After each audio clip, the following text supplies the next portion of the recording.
Estamos chegando, seja muito bem-vindo, seja muito bem-vinda à primeira edição, estreia, do Conversa com a Revolução Industrial Brasileira, um programa realizado aí em parceria entre a TV Jovens Cronistas, né, o nosso canal no YouTube, e o canal da A Revolução Industrial Brasileira, canal comandado pelo companheiro Fausto Oliveira, jornalista especializado em indústria e infraestrutura. É um programa que, a princípio, será mensal, e todo mês ali um tema relacionado aí à indústria, à tecnologia, para reforçar a necessidade de colocar na mesa esse tema, o tema da reindustrialização no Brasil, né?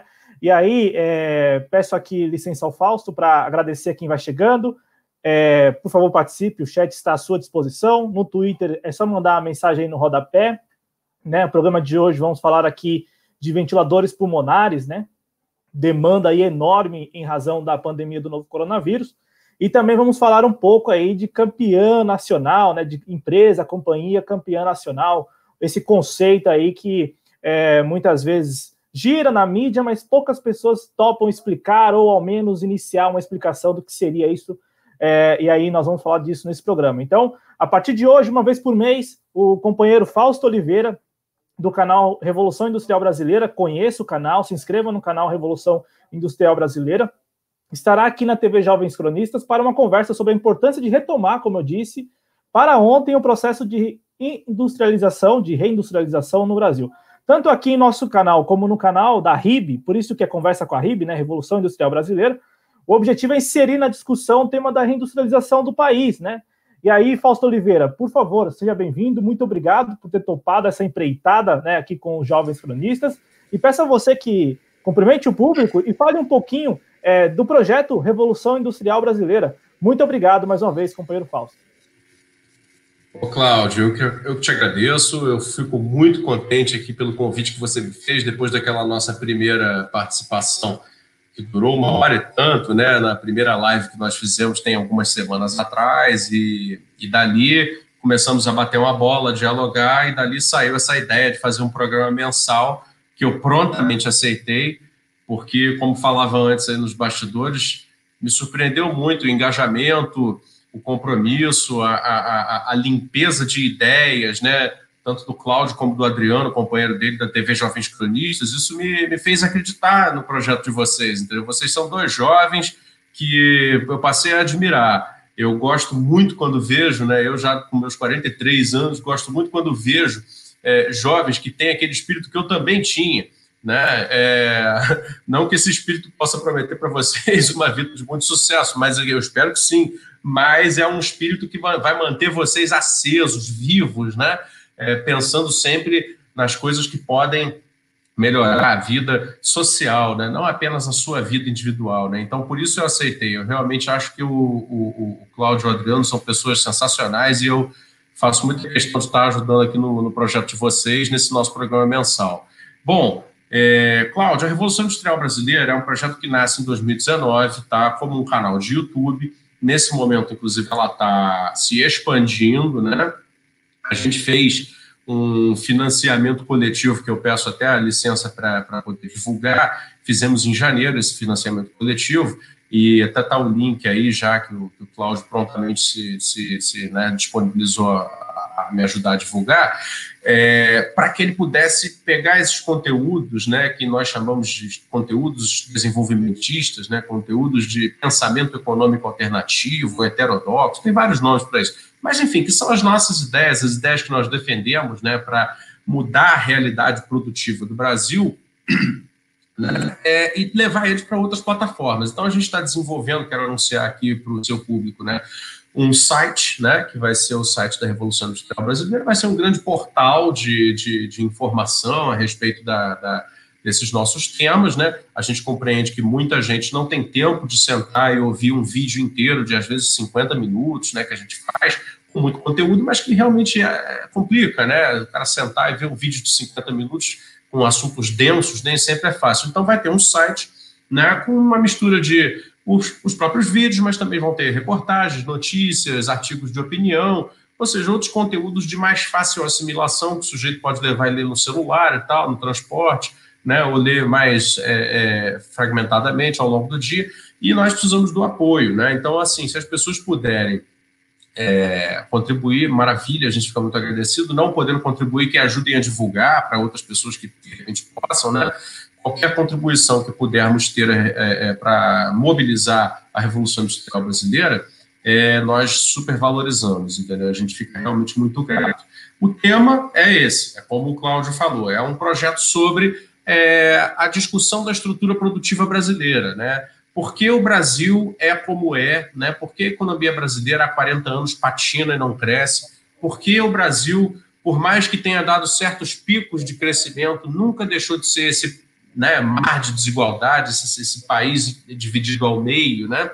Em que você tem uma quantidade inaceitável de pessoas vivendo numa situação absolutamente precária, enquanto outros nadam de braçada numa riqueza que, né, nunca fizeram tanto assim para conquistar, né? Não é uma riqueza de mérito, né? É uma riqueza frequentemente de renda, entendeu? Então, essas discussões que nós tentamos levar se relacionam, então, com o que nós chamamos de estrutura produtiva, né? Defendemos, obviamente, que a sofisticação produtiva do Brasil, né, tanto em termos de maiores empresas, como melhores empresas, como ramos econômicos de maior valor adicionado, né, que criem cadeias produtivas mais complexas, né, são necessariamente, né, o nosso caminho para sairmos dessa condição de país miserável, né, e nos tornarmos um país de mais equanimidade social para melhor, né, não para pior. É um país de mais riqueza e, ao mesmo tempo, um país de riqueza mais bem distribuída.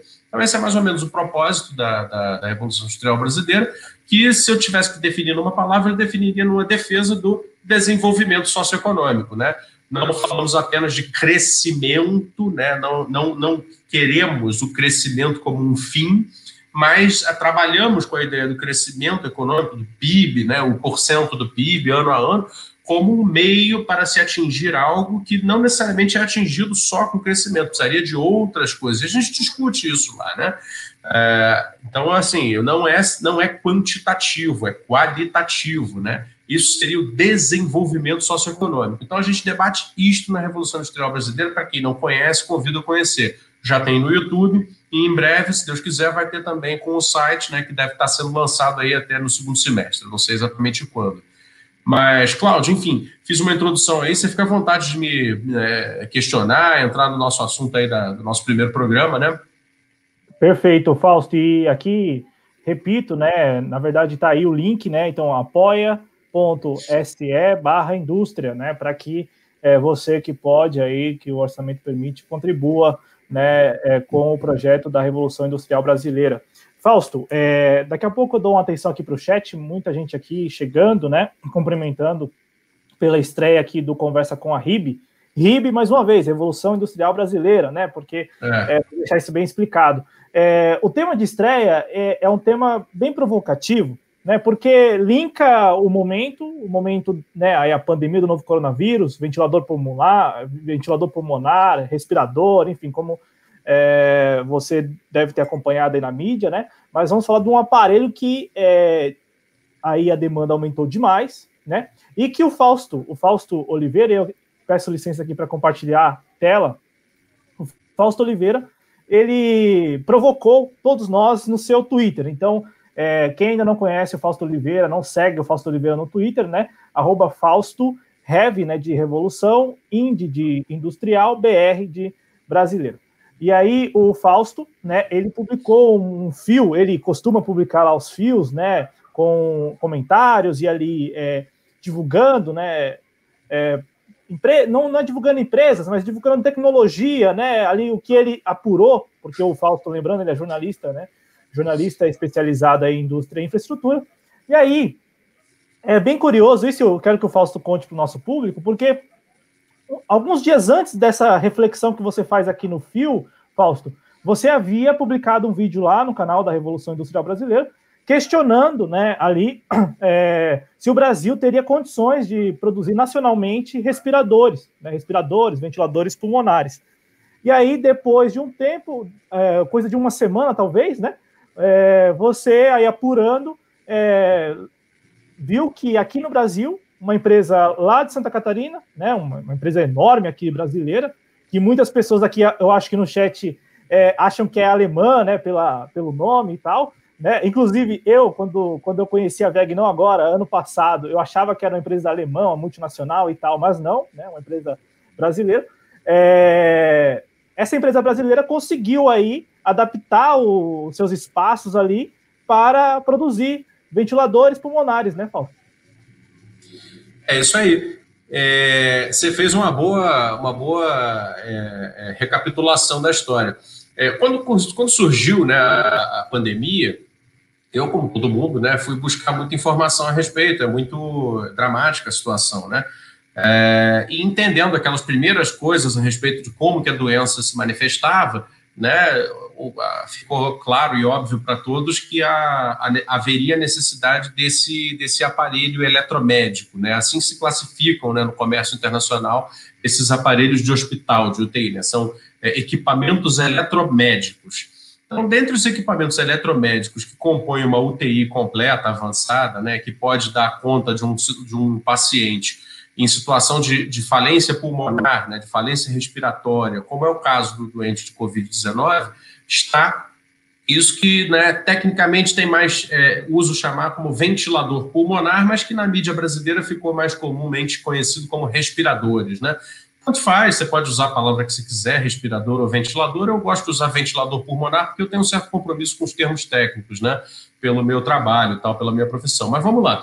Eu, então, fiz uma pesquisa, né, contactei uma pessoa que trabalhou muitos anos nessa área de equipamentos dentro do Ministério da Saúde, junto com a Anvisa, e depois foi para a iniciativa privada. Uma pessoa que não quis revelar o seu nome, inclusive porque sentia que no Brasil o assunto já estava muito politizado, né? Então ele me pediu para passar as informações, mas não revelar o seu nome. Até hoje não revelei, nem vou revelar o nome da minha fonte. E essa pessoa, então, me deu informações preciosas a respeito do que é um ventilador pulmonar e das capacidades brasileiras de produzir isso. Porque já então, eu fiz isso aí lá por, acho que março, talvez, já então era claro que o mundo inteiro estava buscando a China para ter acesso a ventiladores pulmonares, porque todo o mundo passou por uma espécie assim de aluguel das suas indústrias para a China, né? Houve casos em que isso foi feito de maneira mais inteligente e houve casos de que isso foi feito de uma maneira completamente estúpida, como foi a nossa, né? Então aí eu fui investigar, né? Afinal de contas, se havia condição, se havia capacidade produtiva para que o Brasil tivesse os seus próprios ventiladores pulmonares em quantidade e qualidade suficiente para atender a emergência que viria, e está vindo aí, né? Muito bem, a descoberta foi de que havia no Brasil uma série de empresas, né, capazes de prover ventiladores pulmonares, né? Prover não quer dizer fabricar, né? Então, assim, a maioria dessas empresas, eu cito nomes porque são nomes conhecidos, né? A Philips, a General Electric, né? São empresas multinacionais que provêm a sua linha de produtos para todo o conjunto de países onde elas estão instaladas, né? E elas não fabricam aqui, né? Elas fazem os seus equipamentos, principalmente hoje na Ásia, e dali exportam para todo lugar, conforme aparecem os pedidos, etc. O problema é que a crise do coronavírus colocou uma desordem absoluta nesse mercado, né? Os provedores, né, ficaram barata tonta, tiveram que aumentar a produção muito de uma hora para outra, não havia insumo, não havia componente, e a situação do Brasil não poderia, né, como de resto também, em geral, não pode, né, se apoiar na presença dessas multinacionais, né? Não teria como, não seria uma salvaguarda decente para um país com o tamanho do Brasil, com as necessidades do Brasil, com a população do Brasil. Muito bem. Descobri que havia 3 empresas brasileiras especializadas em fazer equipamentos eletromédicos. Existem outras que fazem equipamentos eletromédicos, mas dentre todas as que fazem, só 3 eram capazes de fazer o ventilador pulmonar, né? Os nomes delas eram LifeMed, que fica no Rio Grande do Sul, KTK, que fica aqui no interior de São Paulo, e MagnaMed, que das 3 era a que tinha melhores capacidades, digamos assim. A LifeMed é maior, mas é uma empresa de muitas linhas de produto, né? Ela faz vários outros equipamentos eletromédicos. Não é uma especialista em ventiladores pulmonares, nem equipamentos eletromédicos para respiração, nada disso. A KTK tem uma certa vocação, ela se especializou em equipamentos para isto, porém, é mais especializada em anestesia por via aérea do que em ventilação pulmonar. Tem uma diferença muito grande que daqui a pouco, se você me permitir, eu dou uma explicaçãozinha. E a Magnamed, não, a Magnamed é uma empresa realmente dedicada a isso. Ela faz ventiladores pulmonares, né? Entre outras algumas coisas, mas faz ventiladores pulmonares. Fica aqui na cidade de Cotia, perto de São Paulo. Então, essa foi a descoberta. Só que, junto com essa descoberta, eu também percebi o seguinte, através de dados pesquisados aí por vários economistas amigos meus, que o setor de eletromédicos no Brasil tem uma dependência em torno de 50% de insumos importados. Insumos, eu digo assim, são peças, componentes, né? Coisas sem as quais o equipamento não é produzido. Então, assim, na verdade, o retrato que se pintava era de que até mesmo a companhia que tinha maior capacidade de produzir um ventilador pulmonar dentro do país, né, do zero, não produzia do zero. Fazia uma montagem, né, de um produto final a partir de componentes importados, em sua maioria. Uma outra parte dos componentes era comprada de fornecedores locais. O que significa que a produção dela também não era escalável, né? Então, o diagnóstico que eu acabei dando naquele primeiro vídeo foi esse. Bom, como é que vai escalar a produção desse equipamento eletromédico de uma hora para outra, se todos os insumos e componentes dos quais essa companhia depende, a Magnamed, né, estou citando aqui, são importados e o mundo inteiro está buscando esses mesmos componentes e insumos. Não havia como. Entende? Então, é um gargalo econômico, um gargalo produtivo, um obstáculo que ficou intransponível. Muito bem. Isso saiu na imprensa, isso foi muito debatido, discutido, o Ministério da Saúde entrou, fez a requisição, né, legal, né, de toda a produção nacional dos equipamentos de ventilação pulmonar para o Sistema Único de Saúde, tudo bem. E formou-se, né, logo em seguida, né, um grande consórcio de empresas, né? E aí eu vou até, então, citar alguns, que eu também tenho esse fio aqui aberto, né, para poder me lembrar dos dados, né? Formou-se um consórcio de empresas, né, brasileiras e multinacionais instaladas no Brasil, industriais e financeiras, que ficou em torno da Magnamed para tentar fazer a escalada da produção da Magnamed. Isso porque, óbvio, né, era a nossa única empresa especializada nesse equipamento, então esse consórcio se formou. Aí eu vou pedir um parêntese, Cláudio, para poder explicar por que é tão difícil produzir um ventilador pulmonar. O ventilador pulmonar, ele é um equipamento que faz um transporte de fluxo gasoso, né, sensível, né? Ele transporta ar, né, mas um ar oxigenado especial, níveis de oxigênio maiores, né, do que o ar que você respira normalmente, né, que geralmente vem de tanques, né, de ar que ficam na parte externa do hospital, chegam até o leito de UTI através daquelas bicas que ficam na parede, né, e dali esse ar é puxado pelo ventilador pulmonar e jogado para dentro do paciente. Ocorre o seguinte, que a biologia, a fisiologia do paciente importa. Um paciente que tem 80 quilos, né, e um pulmão de uma pessoa de 80 quilos, né, numa determinada condição clínica, precisará de fluxo de ar, né, a um certo ritmo e numa certa pressão. Tá? Já uma pessoa que tenha 130 quilos, né, com um pulmão de pessoas de 130 quilos, e numa outra condição clínica, precisará desse mesmo fluxo de ar em outra situação, tanto de ritmo quanto de pressão, ou seja, a frequência e a entrada e saída desse ar é diferente. Então, o ventilador pulmonar, o que faz? Ele calcula esses parâmetros. Por isso ele é tão complicado. Ele é, na verdade, um computador dedicado à regulação de um fluxo de ar para um ser humano que precisa de fluxo preciso. Então, ele calcula qual é a pressão invasiva, ele calcula qual é a frequência, a pressão de retirada do ar, porque ele não só põe para dentro do ar, ele retira também. E, para complicar ainda mais, isso já envolve todo um sistema de válvulas, todo um sistema de bomba, né? Tudo muito computadorizado e muito de precisão. Então, o elemento mecânico também é de muita precisão. Para piorar a história, quer dizer, você tem o paciente contaminado por um vírus que mata, né? Um vírus que está tendo, não há cura para isso, né? Não há remédio, não há vacina, não há cura. Ou seja, é preciso filtrar esse ar na hora da saída. Então, a filtragem ainda é um complicador a mais para o ventilador pulmonar. Ou seja, é um equipamento de muita sofisticação. Não basta você pensar que ele é um ventilador no sentido de ser uma hélice que movimenta ar. Não é assim que a coisa funciona dentro da indústria complexa, né? Pois muito bem, feito esse parênteses, então, para explicar, está aí, né, dito por que é que, então, a Magnamed, né, embora consiga produzir um ventilador pulmonar, tinha dificuldade de escalar a produção. E aí formou-se esse consórcio de empresas, né? Vou citar alguns nomes que eu coloquei lá no Twitter, né?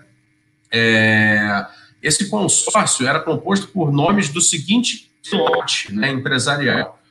Suzano, fabricante de papéis, celulose. Klabin, mesma coisa, né? Embraer, veja você, né? A nossa fabricante de aviões, né? De tecnologia aeronáutica, aeroespacial. Fiat, né? Automotivo. White Martins, que fabrica os gases, né? Que entrou com a parte de gases, né? Para o conhecimento da parte do ar que vai de fluxo dentro do ventilador. Empresas do setor financeiro, como BTG Pactual, Itaú e a própria Febraban, que é a Federação Brasileira dos Bancos, né? A Flextronics, que é uma multinacional que tem instalação no Brasil de circuitos eletrônicos, né, para poder prover as placas eletrônicas que fariam o controle, né, do fluxo e tal. Ou seja, toda uma estrutura produtiva associada para fazer a Magnamed escalar a produção. E, para além disso, além de todo esse apoio técnico, a Magnamed ainda recebeu um financiamento de 322 milhões de reais e meio, 322 milhões e 500 mil reais. Então, isso são dados que são publicados, eu reuni naquele fio lá que você leu, né?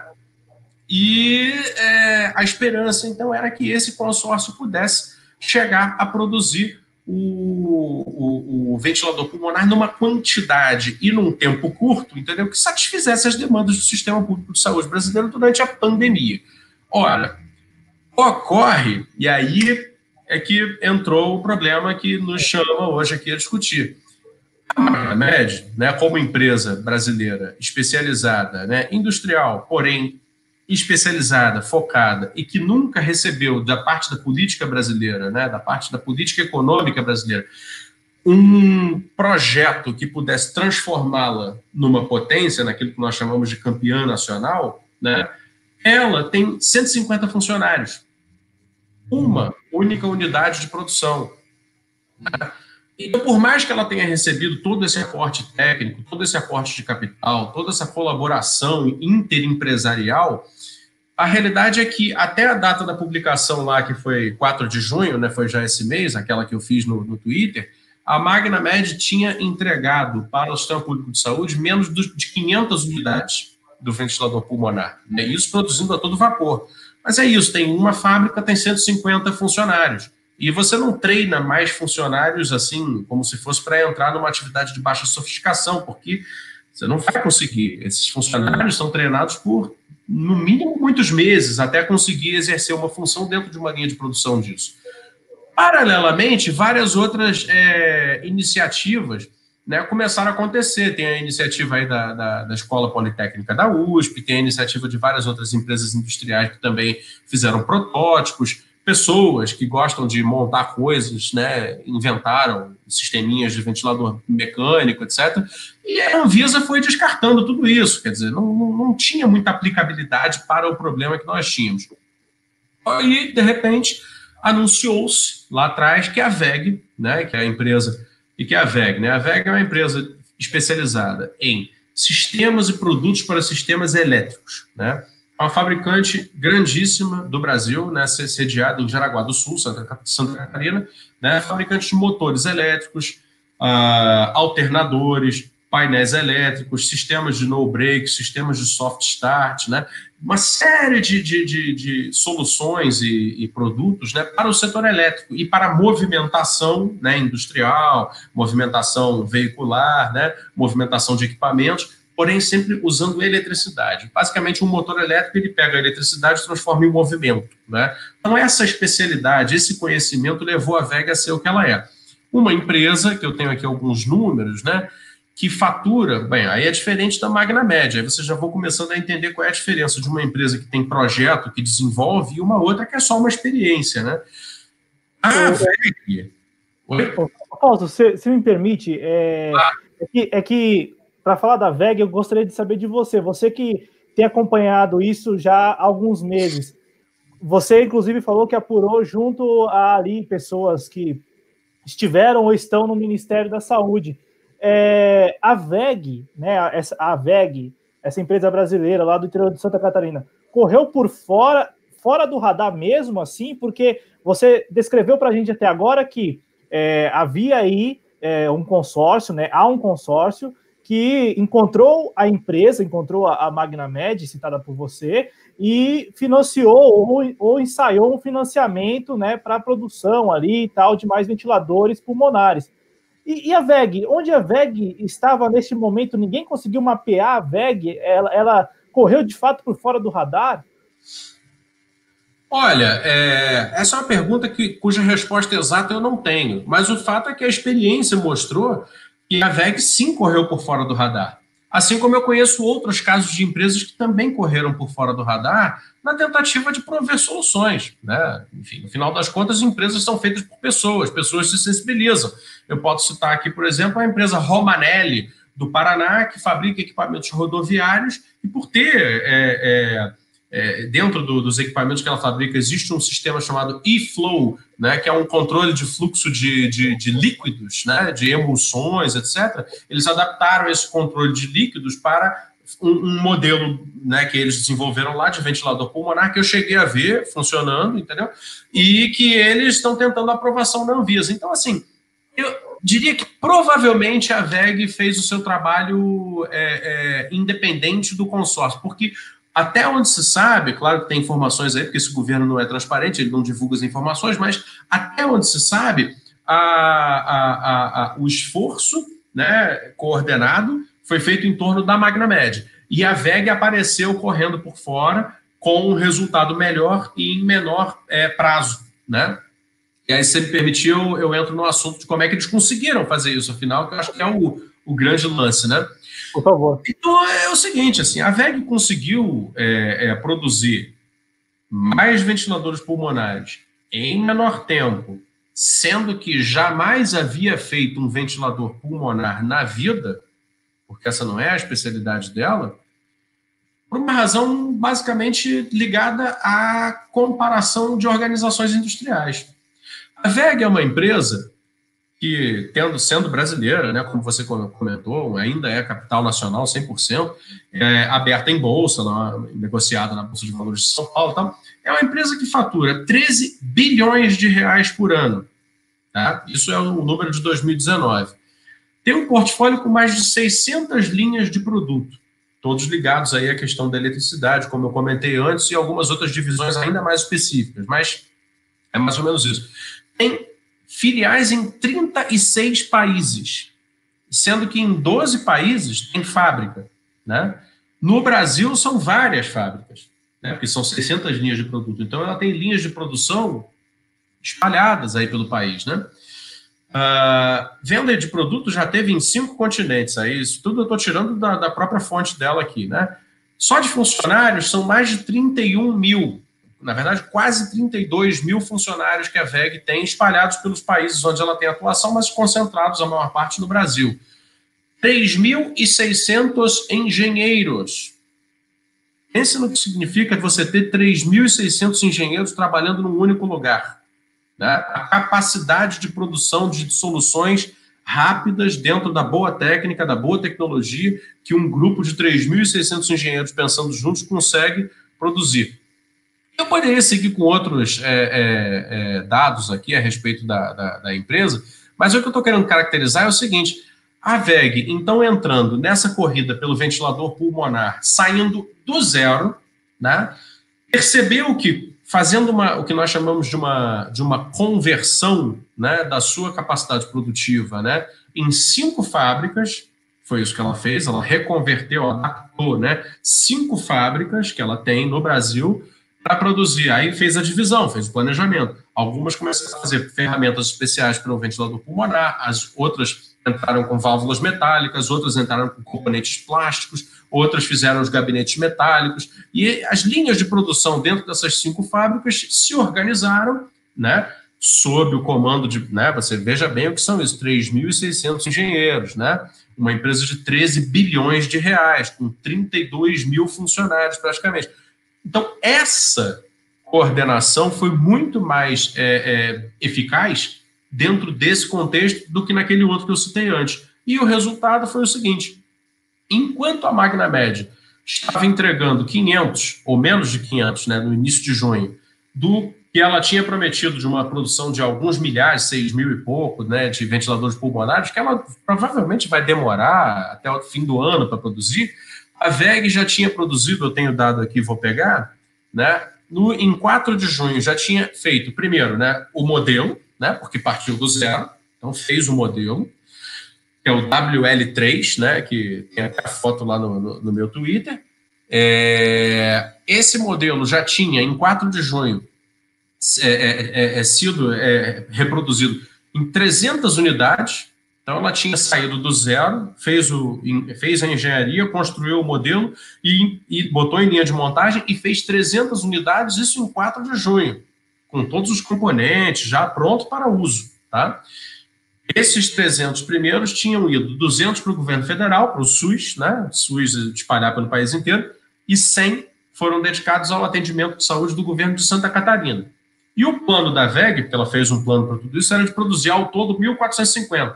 E dentro desse plano, ainda em junho, né, até o final desse mês, portanto, né, sairiam mais 300 aparelhos, em julho, mais 450, e aí, ao longo de agosto, setembro, os restantes. Né?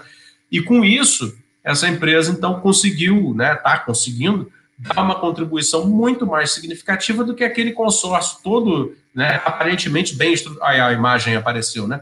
Todo aparentemente bem estruturado, né, com várias grandes companhias que não tem nada a ver com esse setor, capitalizando a especialista, né, a WEG conseguiu correr na frente e produzir solução própria, né, autonomamente, com maior quantidade e em menor tempo do que aquela outra experiência que, afinal de contas, se provou limitada. Né?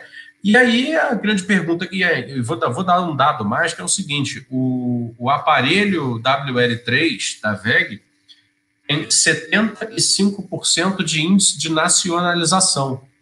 O que você pode ler também de uma maneira assim, esse cara está fazendo uma patriotada, que nacionalista atrasado, etc. Não se trata disso. Se trata do seguinte: é uma tecnologia que interessa para um país saber desenvolver. Né? Veja, nós não estamos livres de próximos casos de pandemia de Covid-19. Aliás, essa própria pandemia de Covid-19 já está longe de terminar no Brasil. Né? Ela só aumenta, né, devido aí às imprudências que estão sendo cometidas por parte da população e pelo governo. Mas, então, assim, é necessário dominar essa tecnologia. Entende? Então, com 75% de composição do produto WEG sendo provido nacionalmente, sendo originada dentro do país, isso nos dá independência tecnológica em relação a este produto, que nós não tínhamos. Né? Eu citei antes aí o dado da pesquisa que eu tinha feito anteriormente, de que o setor de equipamentos eletromédicos como um todo tem uma dependência na faixa de 50%. A WEG, que nunca tinha feito isso, não só fez, como fez mais rápido, como fez em maior quantidade, como já está salvando vidas aí no sistema público, e ainda conseguiu reduzir a dependência tecnológica em relação a esse aparelho especificamente, sem nunca ter participado desse segmento. Ora, então o que explica isso? Né? A pergunta que eu acho que deve ser feita, né, para o aprendizado, né, da sociedade brasileira é uma pergunta muito clara. Né? O que explica a diferença de resultados entre uma empresa atuando sozinha, né, que consegue esse nível de resultado, e várias outras gigantes, né, do capital atuando juntas em cima de uma especialista e não conseguiram produzir um resultado quantitativo, né, tal como, né, a WEG conseguiu. Bom, a resposta para isso é uma resposta muito clara. É tamanho, é acúmulo. de capacidades, acúmulo de conhecimentos, acúmulo, né? E aí nós chegamos ao tal do conceito, né, de empresas campeãs nacionais, né?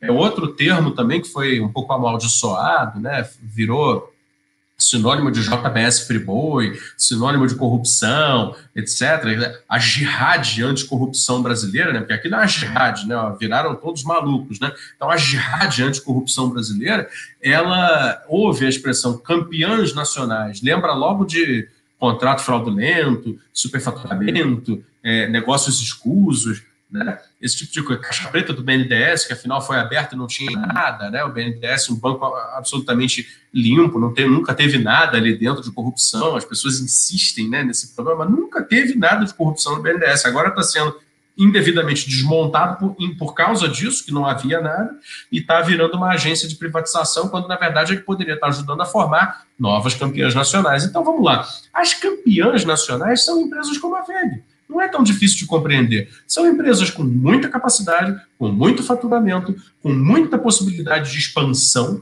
com muita possibilidade de entrar e criar novos mercados. É sério? Porque, veja, a partir do momento que você consegue organizar produtivamente milhares de engenheiros, milhares de trabalhadores, milhares de designers, milhares de arquitetos da informação, milhares de pensadores, né, milhares de tudo, né, como é o caso dela, né, necessariamente você consegue escalar a sua produção e diversificar ao mesmo tempo. Né, são as economias de escala e de escopo, né, que lá nos vídeos, né, na Revolução Industrial Brasileira, a gente sempre discute. Né. Basicamente é isso, quer dizer, o que fez a VEG conseguir salvar o dia, porque é disso que está se falando, ela salvou, né, a contribuição inestimável, né, se o número de mortes hoje não está ainda mais alto do que essa vergonha que nós temos hoje no Brasil, deve-se em grande parte a essa campeã nacional, né, de Santa Catarina e do Brasil todo, que conseguiu, através de um esforço organizado interno, reconverter unidades produtivas para dar conta desse desafio. E eu tenho certeza, porque a experiência mostra isso, que ela seria perfeitamente capaz de dar conta de outros desafios também. Aí, quer dizer, não tenho muito mais o que dizer a respeito, acho que eu já disse tudo, porém, só queria terminar colocando uma coisa. Eu já visitei a VEG em feiras comerciais, né, que eu frequento por dever de ofício, né, tanto no Brasil como fora do Brasil. Né? É uma empresa respeitadíssima, né? Nos Estados Unidos, por exemplo, se você vai a uma feira da parte de processamento de materiais brutos, né, a parte, por exemplo, britagem de pedra, né, que são coisas que eu vejo de perto, mais ou menos, né? Mineração não metálica, né? Os equipamentos deles todos eles usam motores VEG, né?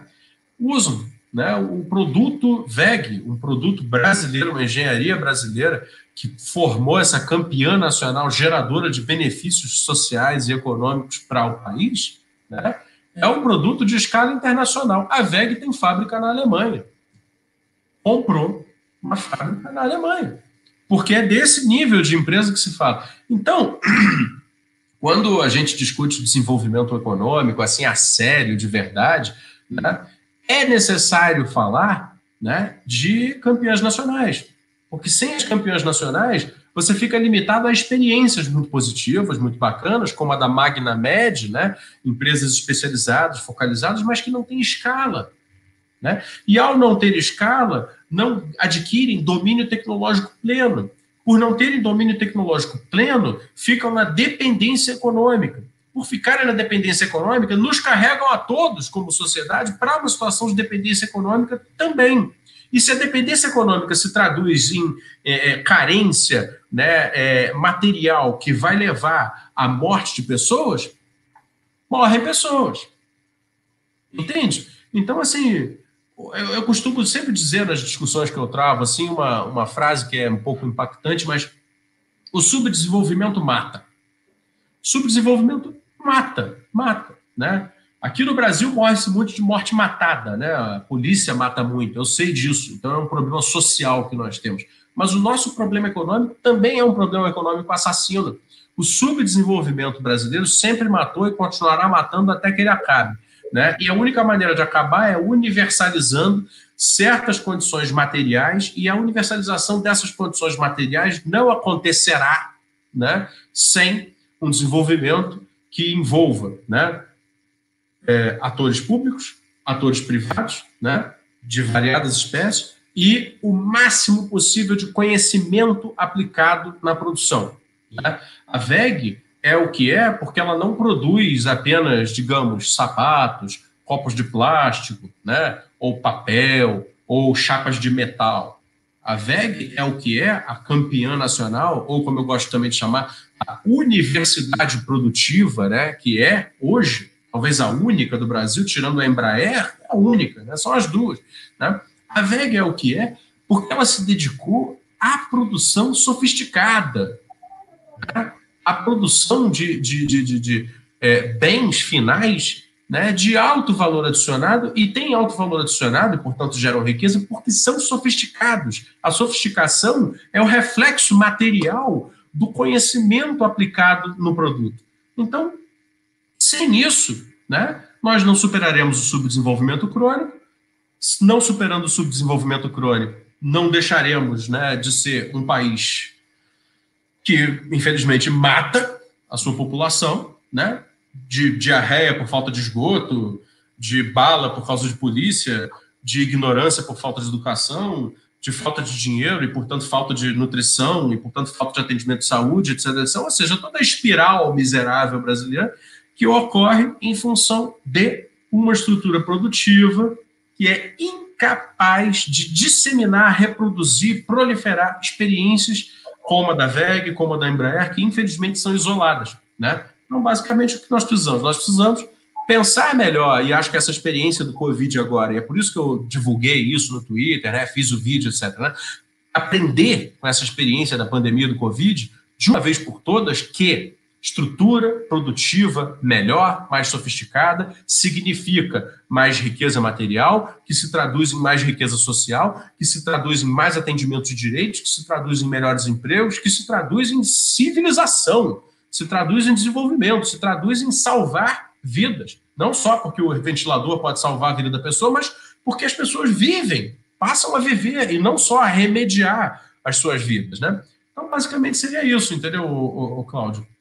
O caso da WEG ilustra, é uma grande aula, um grande case, né, um caso específico que ilustra bem como, né, a disjuntiva brasileira entre subdesenvolvimento e desenvolvimento passa por esse tipo de coisa. Sim, e como falamos aqui no vídeo, passa fora do radar, porque o que mais impressionou em tudo que você falou e tudo que você publicou, Fausto, é a quantia do consórcio, né? Quanto o consórcio se colocou à disposição da Magnamed. E aí isso também denota um erro, não de cálculo, mas de diagnóstico mesmo, de compreender isso que você falou ao longo do programa, né? De que a Magnamed tem ali talvez um histórico, mas não tem a capacidade ali em número de pessoal, de fábricas e tudo mais, né? E o que me espantou em toda essa história é o fato da WEG, claro, como você falou, muita bagagem, né? Muita bagagem. Salvo engano, a WEG também tem fábrica na China, né? Quando eu conheci a WEG ainda estagiário, né? Ano passado eles foram fazer lá uma mostra lá, enfim, foram fazer uma exposição, e eu pensei que era primeiro uma empresa alemã, né? WEG, né? Eu falei, é uma empresa alemã, uma multinacional alemã.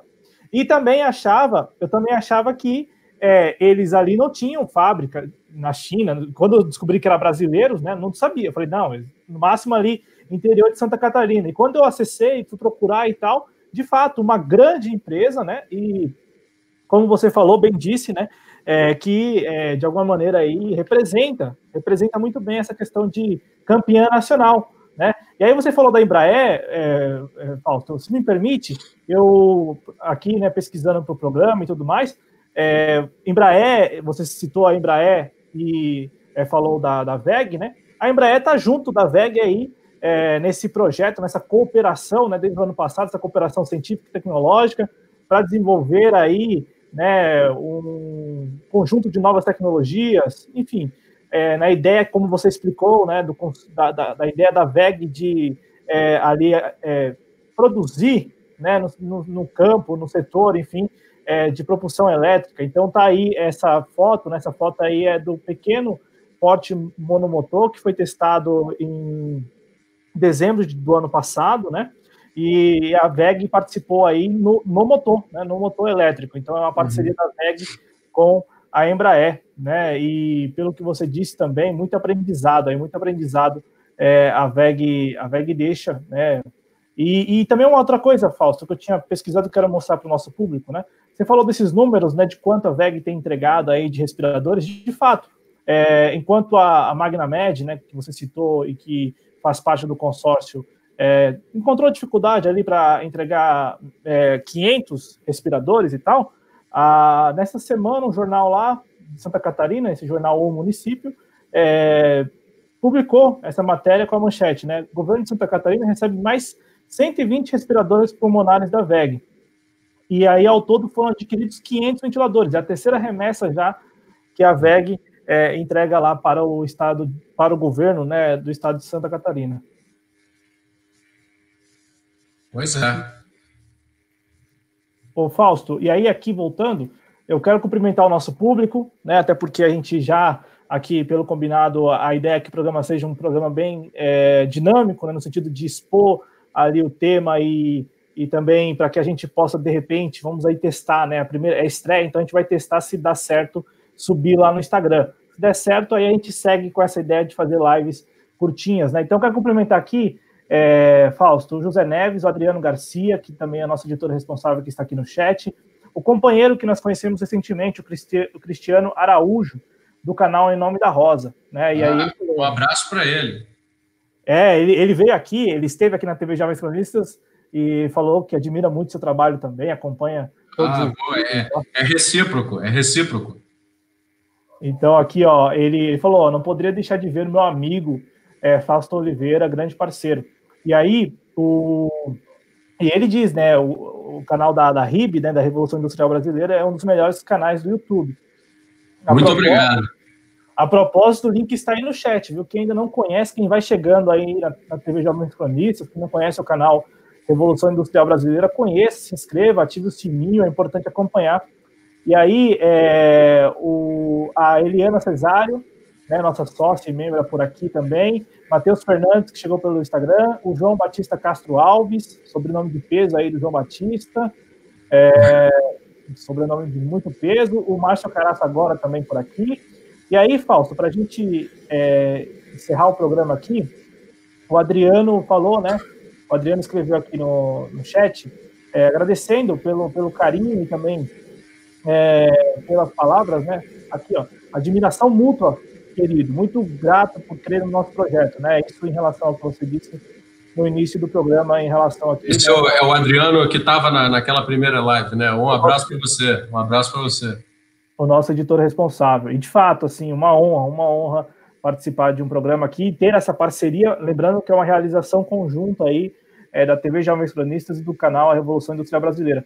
Ô, Fausto, a Sumaya escreveu aqui, voltaram a produzir carros. Se tivéssemos governo, outras fábricas teriam adaptado para produzir ventiladores e a indústria têxtil estaria produzindo máscaras. Você tem algo a comentar, Fausto, em relação a isso? Porque claro. Em outros países, o que mais se viu foi essa mobilização.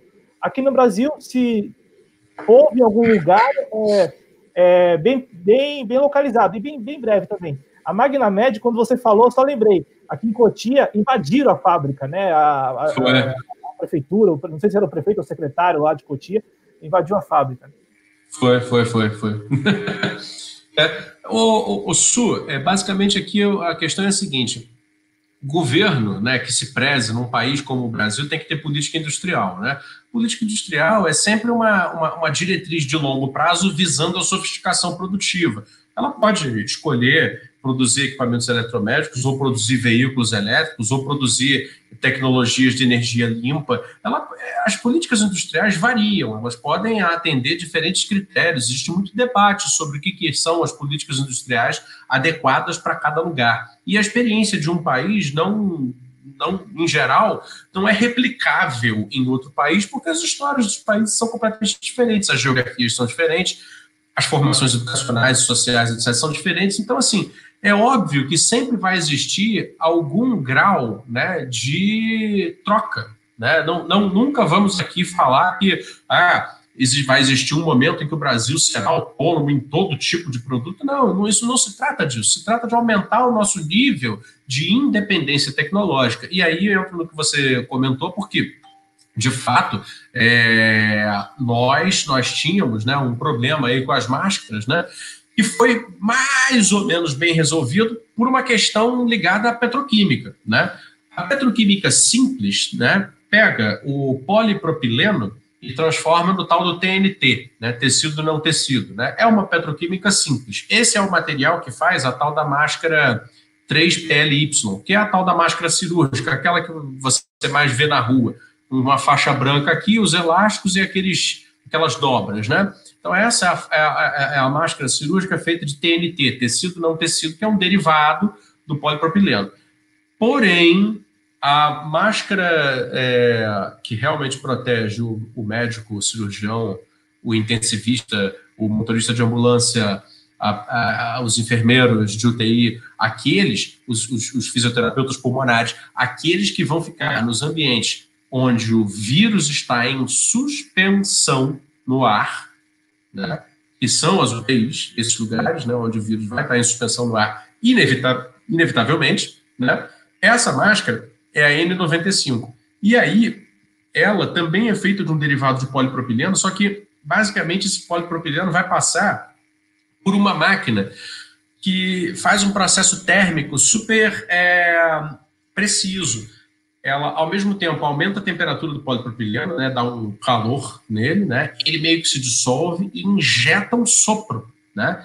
Esse sopro, que também tem aí uma engenharia, não é qualquer sopro, né, ele é calculado, a distribuição espacial dele pela câmara de calor, né, é projetada, tudo isso é muito bem pensado, então por isso é um equipamento muito sofisticado. Né? Esse sopro, né, de ar, né, no momento em que o polipropileno está submetido a um calor bastante elevado, né, reorganiza as fibras do polipropileno. E depois ele é resfriado, e quando ele é resfriado, ele está fisicamente estruturado numa nova fibra. Né? Essa nova fibra que é capaz de fazer a retenção, tá, de praticamente qualquer partícula, né, inclusive vírus, né, inclusive bactéria, né, sem impedir a passagem do ar. Né? Então, por isso que a máscara N95 é tão difícil, tão complexa de fazer. Tirando os fabricantes chineses e talvez alemães, né, que eu realmente não fiz a pesquisa com relação à Alemanha, mas eu sei que a China tem essa capacidade. Talvez a Alemanha tenha, talvez um outro país, de repente Taiwan, né, de repente a Coreia, mas eu não sei, não saberia dizer. O único lugar que eu sei que tem fábrica disso são os Estados Unidos, né, com aquela famosa marca 3M, né, que é uma marca de adesivos, né, na verdade produtos derivados da petroquímica. Né? Então, assim, fazer uma reconversão industrial na emergência para ventiladores pulmonares já foi muito complicado, está sendo muito complicado. Eu não teria a menor esperança de que isso fosse acontecer para a máscara N95 no prazo curto, né, no Brasil. Ainda mais depois que a Braskem, que era a nossa empresa de petroquímica, né, foi praticamente colocada com valor, né, 1/10 do que era para ser vendida para os holandeses num acordo super suspeito, que está acontecendo aí aos olhos de todos e ninguém comenta, e a nossa capacidade de produzir o polipropileno e processá-lo, né, repentinamente foi ainda mais reduzida. Agora, basicamente, isso é mais uma das lições que nós podemos tirar agora desse processo, no sentido de que sem política industrial não haverá, né, campeões nacionais, não haverá universidades produtivas, não haverá desenvolvimento econômico, e nós vamos continuar experimentando essa vida miserável, né, que é a desse país, nesse momento, até hoje, depois de tantas tentativas de melhorar, não consegue sair desse atoleiro. Então é assim que eu mais ou menos faria esse comentário a respeito do que você trouxe. Perfeito, perfeito. Fausto, mais uma vez, muito obrigado por ter aceitado o nosso convite. Para encerrar, peço a você que fale um pouquinho aí do curso que você está elaborando, trabalhando com o professor Paulo Gala, um curso de Crônicas da Guerra Industrial no Mundo. Assim, vou tentar ser rápido aí para não cansar o pessoal. Eu e o Paulo Gala estamos fazendo um curso, sim, vai ser um curso EAD, né, online, que deve sair no segundo semestre, né? A gente está gravando as aulas ainda, então não tem data, tá? Mas vai ser um curso muito interessante, porque a ideia é juntar os conhecimentos teóricos de economia dele, né, com os meus conhecimentos práticos do setor industrial e tentar passar um retrato do que é a indústria no mundo contemporâneo, né, porque discutir essas coisas ainda é muito importante, e o mercado mundial dos bens sofisticados, né? E aí a gente está juntando vários casos, novelinhas enfim, coisas que eu vou conhecendo, né, no meu trabalho, de como que as empresas comem umas às outras, como é difícil, né, estabelecer presença em segmentos econômicos de alta sofisticação, porque a maioria deles já é muito dominado por grandes corporações multinacionais, né, como, na verdade, os estados são os garantidores dessas corporações, mesmo nos países ricos, né, e como a ausência do Estado numa política industrial inteligente no Brasil contribui para que as nossas campeãs nunca apareçam, ou quando apareçam, seja uma aqui e outra ali, né? E, enfim, vai ser um curso que vai mostrar todo o potencial que existe, né? Como explorar esse potencial e como, infelizmente, nós, né, não conseguimos, né? Não, ficamos para trás, né? E ficamos tomando bola nas costas, né? E sempre que passamos por uma situação como essa do Covid, né? Ficamos de pires na mão, né, dependendo do restante do mundo para salvar a pátria aqui, né? Quer dizer, então é basicamente isso. Por isso, Crônicas da Guerra Industrial no Mundo, né? É um pouco sobre a competição de mercado global, né? E sobre o setor industrial nesse mundo de hoje, né? E com casos práticos que eu vou trazer e um pouco de análise teórica também econômica da parte do Paulo Gala. Vai sair aí no segundo semestre, assim. Eu já deixo também convidado as pessoas a se inscreverem, né? Quem puder, vai ser interessante. Muito bom, muito bom. Fausto, mais uma vez, muito obrigado. Cumprimentando aqui todos que estiveram no chat, o Frota Roosevelt, que chegou por último aí, abraço também. A quem nos assiste depois também, dê o like, compartilhe, comente, sugira, recomenda aí temas, enfim. Fausto, mais uma vez, muito obrigado. E todos que estão nos assistindo, nos escutando, enfim, devem conhecer para ontem o canal da Revolução Industrial Brasileira. O link está no chat, está na descrição do vídeo e também basta procurar lá no YouTube, na barrinha lá, né, na caixinha lá de pesquisa, Revolução Industrial Brasileira. Fausto, muito obrigado mais uma vez, aos espectadores também, muito obrigado e até uma próxima. Sempre uma vez por mês, viu? Então, acompanhe as nossas redes sociais aí para saber o dia correto em que a gente vai entrar aqui no ar. Obrigado, Fausto, mais uma vez. Perfeito. Obrigado, Cláudio. Um abraço para todos que nos ouviram aí. Boa noite.